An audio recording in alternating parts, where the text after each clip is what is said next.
Salam alaikum wa rahmatullahi wa barakatuh. Abdallah Fahmi, je suis d'origine tunisienne.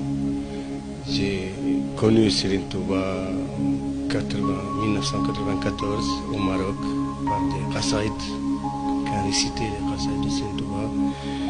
Et j'ai été stupéfait par la teneur.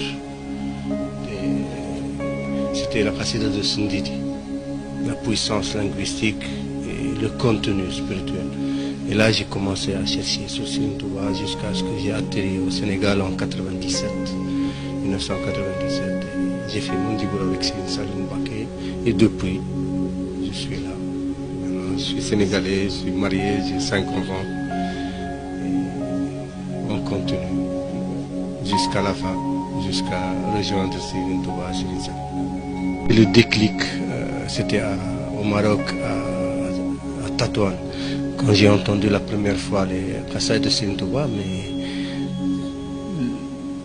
tu sais, quand quelqu'un a des compétences en langue arabe, il y a certaines qassaïd de Serigne Touba, surtout ceux qui sont des munajat ou des prières sur le prophète Mohammed sallallahu alayhi wa sallam, qui contiennent des subtilités linguistiques qui défient les normes de la poésie. Donc automatiquement on est frappé par cela, surtout que l'édifice islamique repose sur le Coran. Le Coran, c'est un miracle linguistique avant tout. Avant qu'il soit un miracle scientifique, il est un miracle linguistique, parce qu'il est venu défier les Arabes dans ce qu'ils excellaient le plus, la langue arabe. Les Arabes, quand le prophète Mohammed sallallahu alayhi wa sallam a apporté le message d'Allah, n'étaient pas une civilisation. Ils n'avaient pas part aux sciences universelles, ni aux mathématiques, ni à l'astronomie, ni à la médecine. Ils vivaient des nomades dans le désert. Tout ce qu'il avait comme patrimoine, c'était la langue arabe. Il excellait dans la langue arabe au point de te décrire une scène de guerre ou un paysage comme si tu le voyais. Toute leur force était dans l'éloquence. Et le prophète Mohammed sallallahu alayhi wa sallam est venu les défier dans ce qu'il excellait le plus. Alors que le prophète Mohammed sallallahu alayhi wa sallam n'était pas un poète, n'était pas lettré. Et c'est ça qui a convaincu beaucoup de la révélation coranique, que ce n'est pas une œuvre humaine. Et le Coran le confirme.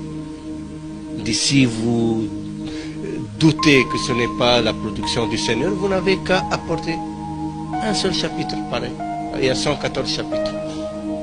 Et dans un autre, il relève l'impossibilité de relever le défi. Même si les djinns et les humains s'alliaient pour en produire un livre pareil, ils n'y arriveraient pas. Même s'ils étaient alliés les uns aux autres. Donc, c'est clair, le défi linguistique du Coran. Et donc, ceux qui connaissent bien la langue arabe, quand ils lisent les ouvrages de Serigne Touba, ils sont stupéfaits devant la puissance linguistique déjà. Après, maintenant, c'est le contenu spirituel et secret qui se manifeste dans ces écrits. Ça, c'est dans les, comme on a dit, dans les parties des munajat et des panégyriques, les amdah nabawi. Maintenant, dans la partie scientifique, dans le tawhid, dans le fiqh, dans le tasawuf, Serigne Touba dépasse tout ce qu'on a connu dans le monde islamique, parce que non seulement il expose avec précision les problèmes théologiques, mais il tranche dans tout débat où il y a eu des litiges entre les théologiens, dans le tawhid. Dans le tasawuf, c'est pareil. Il y a des points de litige, même entre les maîtres soufis. Serigne Touba tranche dedans. Et dans un langage précis et concis, qui ne laisse point de doute à la spéculation. Et ça montre une suprématie intellectuelle et spirituelle de Khadim Rassoul. C'est ça que j'ai découvert en Serigne Touba. Parce que après, quand j'ai commencé à faire mes recherches sur Serigne Touba, j'ai trouvé 32 qasidas de Serigne Touba en Espagne, à Figueres, chez un mouride, il s'appelle Mahmoud. Et j'ai étudié des Saïd, et c'est là que j'ai découvert un autre monde qui s'est ouvert. J'ai dit, ce n'est pas possible que les musulmans ignorent cet apport miraculeux. Et après, j'ai trouvé que les Mauritaniens connaissaient Khadim Rassoul. Les Mauritaniens ont témoigné unanimement. Il y a un recueil de poètes mauritaniens. Il y a 56 poètes savants et Aoulia de Mauritanie, dont Cheikh Sidi Ababa, Cheikh Saad Abou et beaucoup d'autres, qui sont très connus et qui ont témoigné que Serigne Touba n'a pas d'égal, ni dans le passé, ni dans le présent. Tous reconnaissent sa suprématie intellectuelle et spirituelle. Et les Mauritaniens, dans le monde arabo-islamique, on ne peut pas rivaliser avec eux, ni en matière de langue arabe, ni même dans les sciences islamiques. Ils sont connus dans le hadith, dans le fiqh, dans le tasawwuf, dans le tawhid, partout où un savant mauritanien vient, au Azhar en Égypte, ou Zaytouna en Tunisie, ou Qarawin à Fès, même les savants ils viennent puiser en lui. Donc, c'est eux qui connaissent le plus Serigne Touba, les savants mauritaniens. Et jusqu'à aujourd'hui, les Mauritaniens sont unanimes. Ils disent que Serigne Touba fait l'objet d'un consensus irrévocable pour tous les savants. Jusqu'à aujourd'hui, personne n'ose mettre en doute un propos de Serigne Touba. Il dit que Serigne Touba a des particularités auprès d'Allah qui sont au-delà des compétences humaines.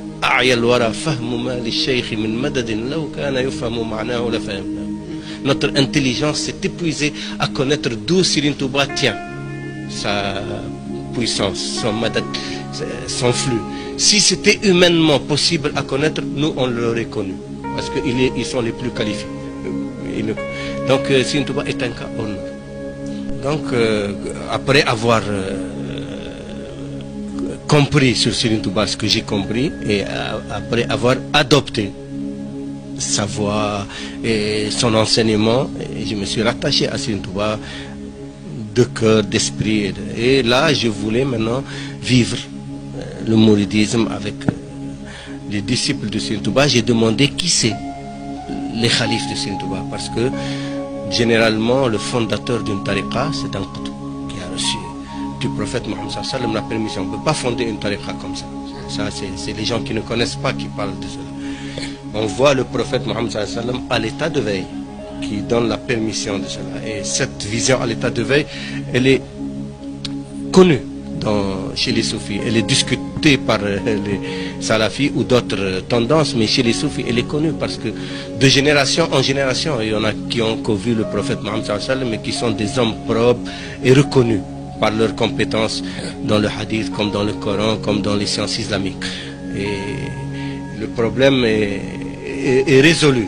Et même il y a des méthodes et des moyens pour voir le prophète Mohammed sallallahu alayhi wa sallam à l'état de veille. Celui qui éprouve cela peut après en discuter. Alors une tariqa se fonde après la vision du prophète Mohammed sallallahu alayhi wa sallam à l'état de veille qui lui donne la permission. Généralement la tariqa elle est rattachée au prophète Mohammed sallallahu alayhi wa sallam directement. Mais à la mort du fondateur et du premier cercle qui ont accompagné le fondateur, qui ont été formés par lui, après les générations qui viennent, ils peuvent devenir, ils ont hérité des fonctions. Peut-être même certains ne sont même pas qualifiés, après ça devient des fois une tradition à perpétuer ou un fonds de commerce à gérer. Donc j'étais très précis dans mes recherches. Donc j'ai demandé qui ont été les héritiers de Serigne Touba, les khalifes de Serigne Touba. On m'a dit que ce sont ses fils. Comment il était? On m'a parlé que du bien de tous. Serigne Moudou Moustapha, Serigne Fallou, Serigne Abdelhad, Serigne Abdel Qadir et l'actuel khalif. On m'a dit, ah, Serigne Saliou Mbacké, comment il est? Ah, lui vraiment, on n'a jamais vu comme lui. Il est exactement comme Khadim Rassoul dans ses actes, dans sa pensée, dans ses gestes, dans son mode de vie, dans